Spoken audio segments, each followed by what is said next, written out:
நல்லா தூங்கிட்டு இருந்தோம். காலையிலே வந்து மாம்பழம்னு ஒரே சவுண்டாக கேட்டுச்சு.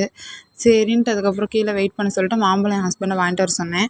மாம்பழத்தை வாங்கி வச்சுட்டு அப்போ தான் கிச்சனில் போய் டீ போட்டுட்ருக்கேன். அதுக்குள்ளே என் பையன் வந்து மாம்பழத்தை எடுத்து கடிச்சு சாப்பிட்டுட்டு இருந்தான்.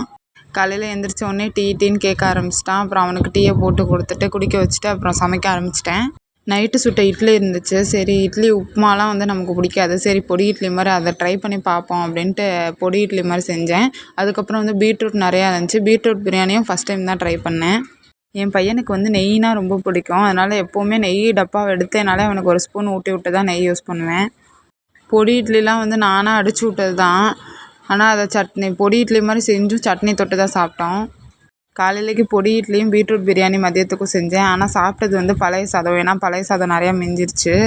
காலையில் பழைய சாதம் சாப்பிட்டுட்டு வெளியில் கிளம்பிட்டோம் பர்ச்சேசிங்க்கு. நாங்கள் பஜாருக்கு கிளம்பும் போதே மணி 12 ஆயிடுச்சு. அப்புறம் அங்கே போயிட்டு ஒரு 3:30க்கெலாம் பசிக்க ஆரம்பிச்சிருச்சு. அப்புறம் ஒரு 2 பஜ்ஜி ஜூஸ் இதெல்லாம் குடிச்சிட்டு ஒரு 5 மணிக்கு தான் பர்ச்சேசிங் முடித்தோம். வீட்டுக்கு வரும்போது 5:30 ஆயிடுச்சு. அப்புறம் வீட்டுக்கு வந்தோடனே செம்ம பசி. ஃபஸ்ட்டு எடுத்தோடனே சாப்பாடு தான் சாப்பிட்டோம். அந்த பொடி இட்லியை திருப்பி சூடு பண்ணி நானே சாப்பிட்டேன்.